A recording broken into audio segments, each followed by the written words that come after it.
Hi, I'm happy to welcome you all to the today's English class, and in the today's class we are going to discuss a story, and that's the 11th chapter in our English textbook.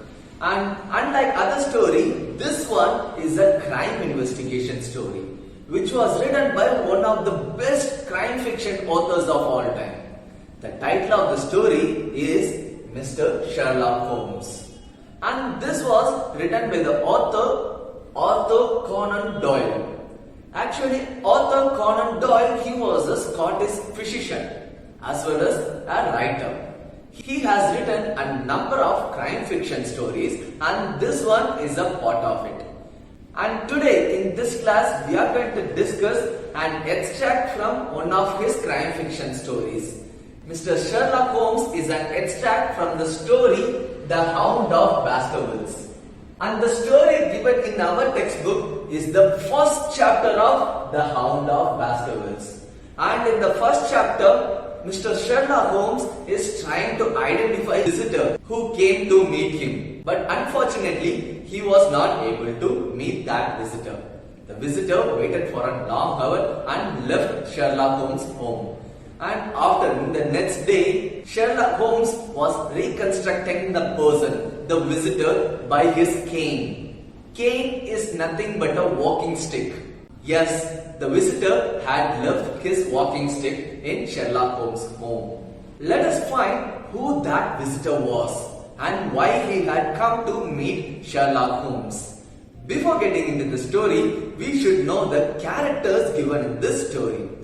Actually, there are many characters in the story The Hound of Baskervilles.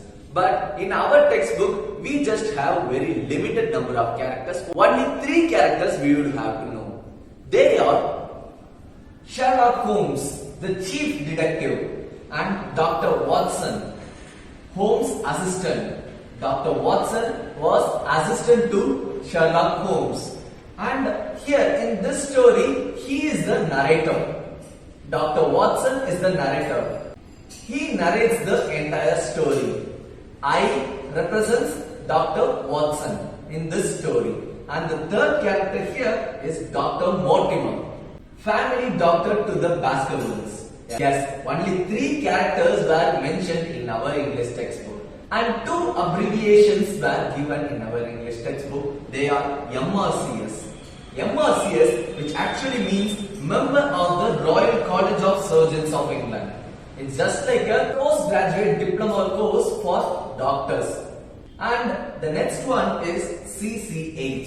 CCH means Charing Cross Hospital, a name of a hospital. 2 abbreviations we have got. And this story I already told you, Sherlock Holmes is going to reconstruct a visitor by his cane. Cane, which means walking stick.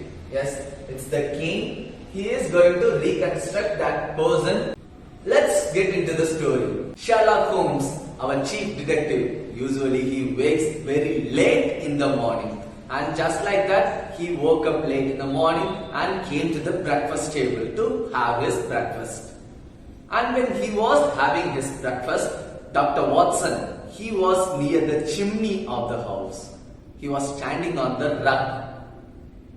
Sherlock Holmes was eating his breakfast, and in back of him was Dr. Watson. Dr. Watson had picked up a stick, and that was not looking like a normal stick. It was a thick stick with bulbous head. Bulbous head means bulged head, like this. And under the head of the stick, there it was written, to James Mortimer, MRCS, from his friends of the CCH.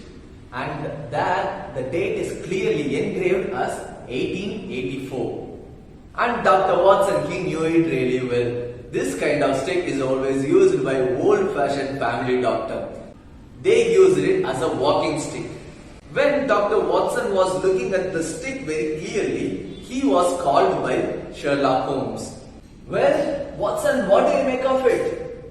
Dr. Watson was shocked by his words because he was standing in back of Sherlock Holmes, and even Sherlock Holmes didn't see him coming. But how did he find that he was looking at the stick? How did he know what I was doing? Do you have eyes in the back of your head? No, I don't. Well, at least I have a silver-plated coffee pot in front of me. Then tell me, Watson, what you have found from our visitor's stick. Unfortunately, we have missed it. Let me hear you reconstruct that person. I think Dr. Mortimer is a successful elderly medical man, well esteemed, since those who know him give him this mark of their appreciation. Because only a highly reputed man will get this kind of appreciation, this kind of stick as an appreciation. And then Dr. Watson added, I think he is a country practitioner who does a great deal of visiting his patients on foot. Because this stick, the iron ferrule, is worn out. Perfectly sound, Watson. It could be given by those who got surgical assistance from Dr. Mortimer. Really, Watson, you excel yourself. You are doing really great. Watson was happy to see him saying these words, because rarely would he say these words. And after that, Sherlock Holmes, he got the stick from Dr. Watson and started examining it. After looking closely at the stick, Sherlock Holmes, he said, we have one or two markings on the stick which gives the basic details about our visitor. And there, Dr. Watson, he asked, did I miss anything? And Holmes replied, my dear Watson, most of your findings were incorrect. And not that you are entirely wrong. As per your words, the man is a country practitioner. And he walks a good deal. Then I was right to that extent. No, my dear Watson, not all. I would suggest, for example, a presentation for a doctor mostly comes from a hospital than from others.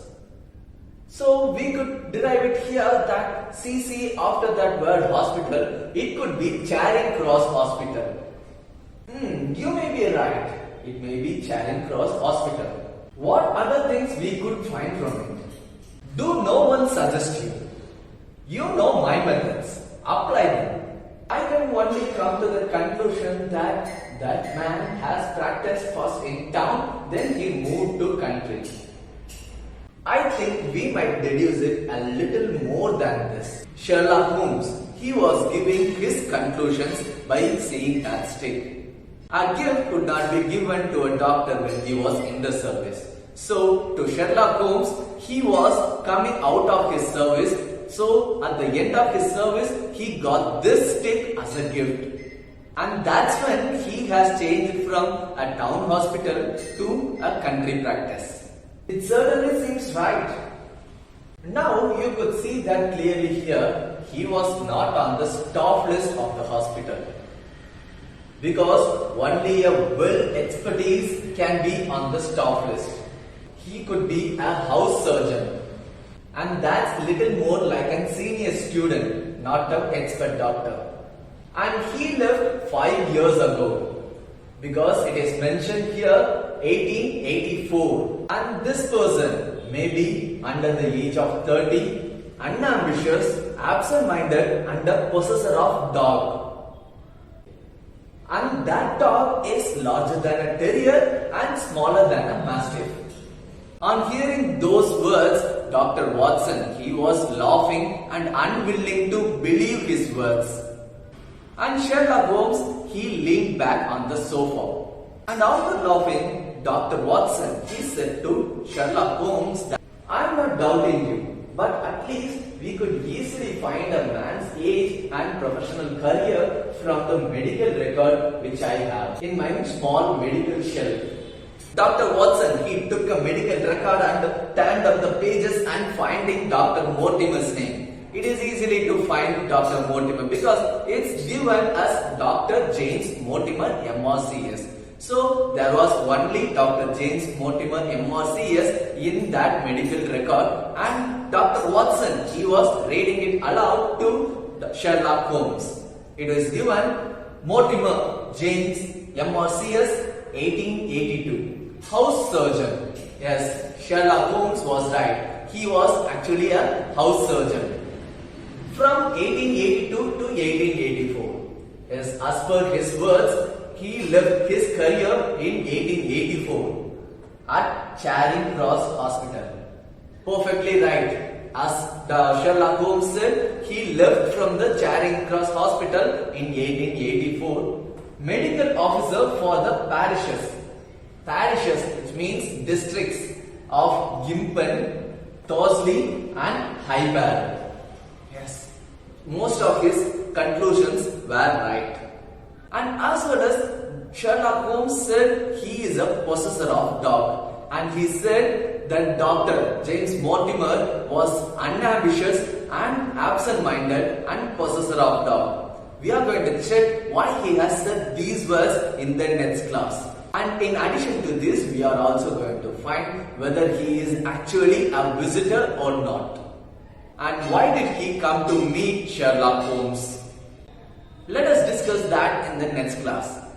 That's all for the today's class. Thank you for watching this video.